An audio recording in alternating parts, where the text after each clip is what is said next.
स्वागत है आपका एआर न्यूज इंडिया पर। मैं हूं आपके साथ आकिल रजा। विकास दुबे एनकाउंटर को लेकर कई नई परतें अब खुलती हुई नजर आ रही हैं। कई मीडिया रिपोर्ट्स हमारे सामने हैं, उस पर हम बात करेंगे। साथ ही साथ डॉक्टर का और पुलिस का जो स्टेटमेंट है, उन दोनों के बीच का जो फर्क है उस पर भी बात करेंगे। दोनों कार का बदलना जो सामने आया है, कैमरा में कैद हुई है वो कार है, उस पर भी बात करेंगे। इसके अलावा हम बात करेंगे कि विपक्ष किस तरह से हमलावर योगी सरकार पर होता हुआ नजर आ रहा है। सवाल यह है कि क्या योगी सरकार इस एनकाउंटर को लेकर बुरी तरह घिर गई है। सबसे पहले हम आपको डॉक्टर का वो स्टेटमेंट दिखा देते हैं और पुलिस का स्टेटमेंट, दोनों का स्टेटमेंट दिखा देते हैं। दोनों के स्टेटमेंट में, पुलिस के स्टेटमेंट में और डॉक्टर के स्टेटमेंट में कितना फर्क है ये आपको नजर आ जाएगा। डॉक्टर का स्टेटमेंट आपकी स्क्रीन पर ये रहा, जिसमें वो साफ कहते हुए दिखाई दे रहे हैं कि विकास दुबे को यहाँ मृत लाया गया था। उसके 4 गोली लगी थी, 3 गोली सीने में और 1 गोली हाथ में लगी थी। ये डॉक्टर का स्टेटमेंट है। और पुलिस का क्या स्टेटमेंट है, पुलिस ने क्या स्टेटमेंट दिया है वो अब आप देखिए। पुलिस ने स्टेटमेंट दिया था कि घायल विकास दुबे को अस्पताल में ले जाया गया, इलाज के दौरान उसकी मौत हो गई। अब आप समझ सकते हैं दोनों ही स्टेटमेंट में कितना ज़मीन और आसमान का अंतर है।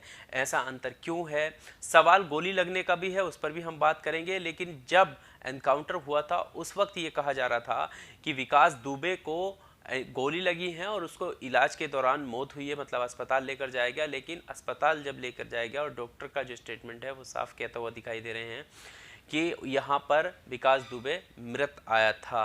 अब सवाल गोली लगने का है कि एनकाउंटर में, ये भी सोशल मीडिया पर भी और कई बुद्धिजीवी वर्ग ये सवाल पूछ रहे हैं कि एनकाउंटर में गोली हमेशा भागते हुए इंसान के पीछे से लगती है, यानी पीठ पर लगती है, लेकिन यहाँ पर विकास दुबे के सीने में 3 गोली लगी हैं और 1 हाथ में लगी है।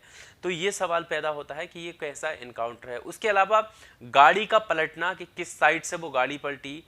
विकास दुबे जब वहाँ से भागा तो गाड़ी का कोई भी शीशा टूटा हुआ नहीं है, गाड़ी के सारे गेट जो हैं वो, दरवाजे जो हैं वो बंद है, शीशा कोई टूटा हुआ नहीं है। तो विकास दुबे जब उस गाड़ी में था तो विकास दुबे निकल कर कैसे गया?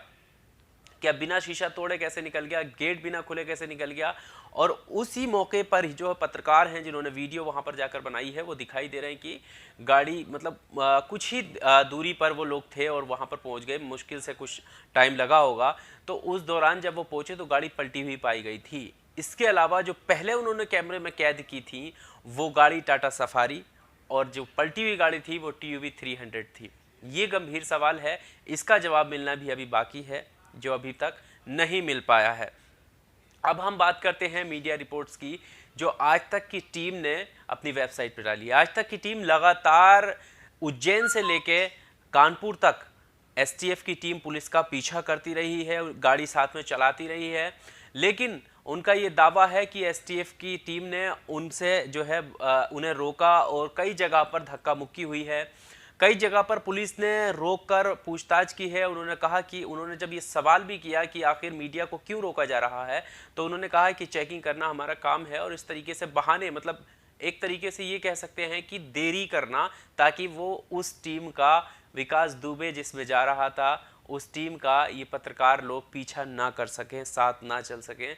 तो सवाल ये पैदा होता है कि आखिर क्यों पत्रकारों से ये टीम साथ में जाते हुए डर रही थी, क्या वजह थी? और ऐसा हो आगे जाके पाया गया। जो लोग, कई सारे लोग जो है इसकी संभावना व्यक्त कर रहे थे, ये सोच रहे थे कि ऐसा भी हो सकता है कि एक जिसके ऊपर कानूनी कार्रवाई होनी थी, जिसके जरिए कई स्रोत खुल सकते थे, कई लोगों तक पहुंचा जा सकता था, राजनीतिक और आपराधिक जो गठजोड़ जिसका लोग कह रहे थे कि ये खुल सकता है, इसकी परतें खुल सकती हैं, वहां तक पहुंचा जा सकता है, वो गठजोड़ खुलने की संभावना थी। लेकिन आखिर क्यों इस पर कानूनी कार्रवाई करने से पहले ही उसको ढेर कर दिया गया, ये बहुत ही गंभीर सवाल है।